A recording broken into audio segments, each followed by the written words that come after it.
looking at, sir? Is it only central government level, or is it state specific also? Oh, on the contrary, it is much more in the realm of state governments and local governments. Yes, of course, there are still very many areas within the union government as well that can contribute to the deregulation agenda.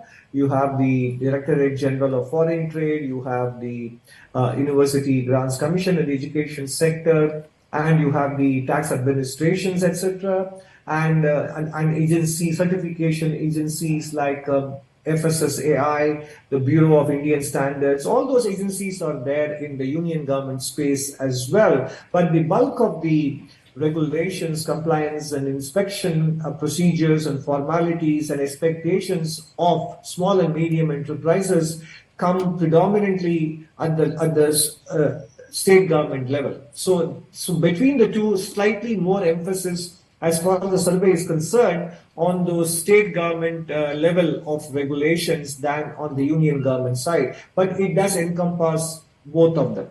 Back to you. Sir, इस economic survey में जो growth आपने project करी है अगले साल के लिए वो 6.3 से 6.8% के बीच में, तो सर एक तो इंडिया जो है फास्टेस्ट लार्जेस्ट ग्रोइंग इकोनॉमी है, लेकिन सर इसी के साथ जो टारगेट है विकसित भारत का 2047 तक, उसको हासिल करने के लिए क्या ये ग्रोथ काफी है या हमें और तेजी से ग्रो करना पड़ेगा इंडिया को? Look, the growth projections that we have given takes into account the global environment today, which is quite uncertain, which is evolving, and it is not settled yet. There could be, at a different point in time, in the next half decade later, we could have a much more settled environment like we had in the first decade of the millennium, in which case we will be able to achieve much higher growth rates. And remember, even if you're able to achieve 6.5% to 7% real GDP growth every year, then in dollar terms, it could very well translate into 9 to 10% annual growth rates, which is what is still good enough for us to be able to reach and realize our aspirations of a developed nation. So my next question would be, sir, the economic survey has talked about how the private sectors need to invest in R&D, they must reciprocate government's capex spending, they must share the fair distribution of incomes to the employees. So is there any specific policy measures you will recommend? No, there is no need to be always looking at policy as the answer to some of the issues. Some of these obligations are natural and inherent for the private sector. And there is a natural benefit to come for the private sector if you're able to look at the hiring and compensation practices, and then that will lead to better demand and better profitability growth as well, and they can also invest more. So it doesn't require a policy nudge, because the government of India had lowered the corporate tax rate to 25% and recapitalized the banks, and banks are now in good balance sheet shape and they are lending. The government of India brought in the insolvency and bankruptcy proceedings. So I think many of the building blocks required for private sector capital formation to take off are in place. And to the extent that post-COVID hiring and compensation practices can be re-examined, that can turn into a win-win situation for the private sector from the employer's perspective and from the employee perspective as well. And that will make a big difference to urban consumption flowing back into the private sector in terms of more sales and leading to greater investment as well. It doesn't necessarily have to involve a policy intervention. So your survey also briefly spoke about geopolitical risks. So President Donald Trump has just assumed office. So already he has threatened BRICS countries of imposing tariffs and all. So do you think India should also come up with some preventive policy measures? No, I think we are not speculating on what any particular administration or any particular country would take. We speak about it in general terms, and that is a fact. And many of the risk factors in the global environment about the changes in the way globalization had driven growth in the last 30 years and how they are changing now, that is a global phenomenon. We don't want to get into discussing specific suggestions or thoughts coming up from any single country in this regard. Right. So, in your economic survey, you have said that India is uniquely positioned to take advantage of AI. But there are risks about job losses.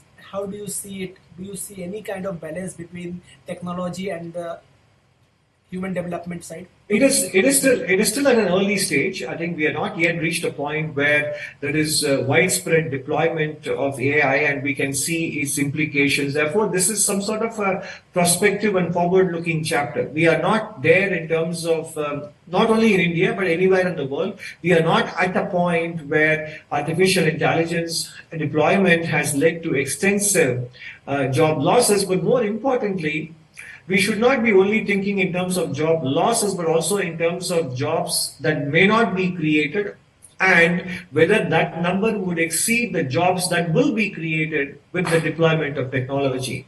We have to make sure that the jobs that will be created will always exceed the jobs that would go uncreated because there is technology now. And how do we therefore deal with the implications for a large country like India, which has to create 8 million jobs a year, according to our estimate, which we put out in the July 2024 economic survey, and that is the focus of this chapter.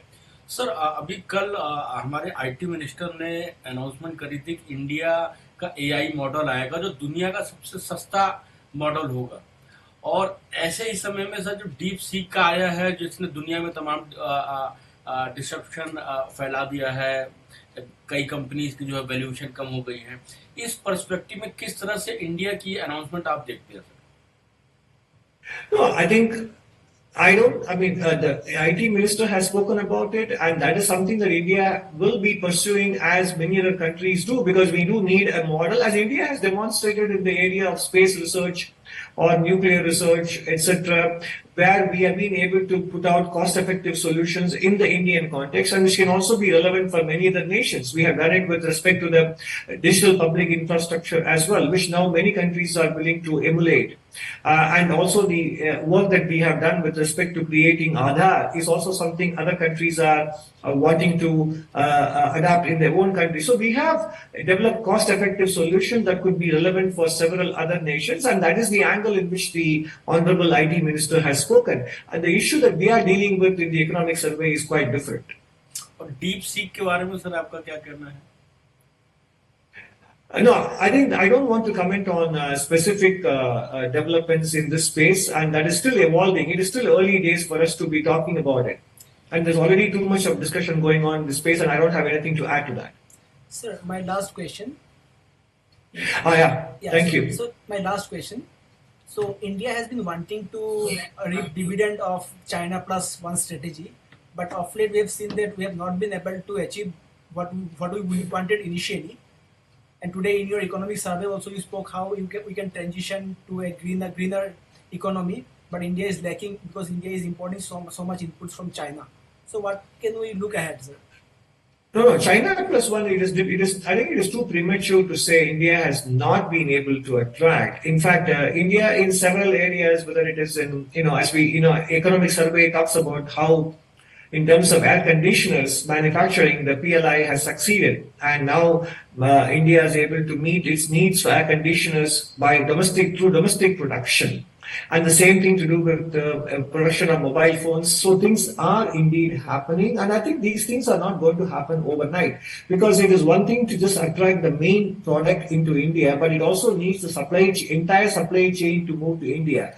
That will take time as well. So it is premature to say China plus one hasn't worked in India's favor. That's not the right argument to make. What the survey does is, in general, is what companies do every day, which is to ensure that they are not dependent on a single source for their inputs and raw materials, and the same principle and logic apply with greater force and magnitude in the case of a sovereign, and that's all that survey is trying to do here. Sir अब budget को चंद घंटे रह गए हैं, क्या उम्मीद रखी जाए बजट से sir? I think it's not proper for me to comment about it with less than 24 hours to go for the budget to come. You can wait for it. Thank you sir, हमसे बात करने के लिए बहुत बहुत Thank you. Thank you.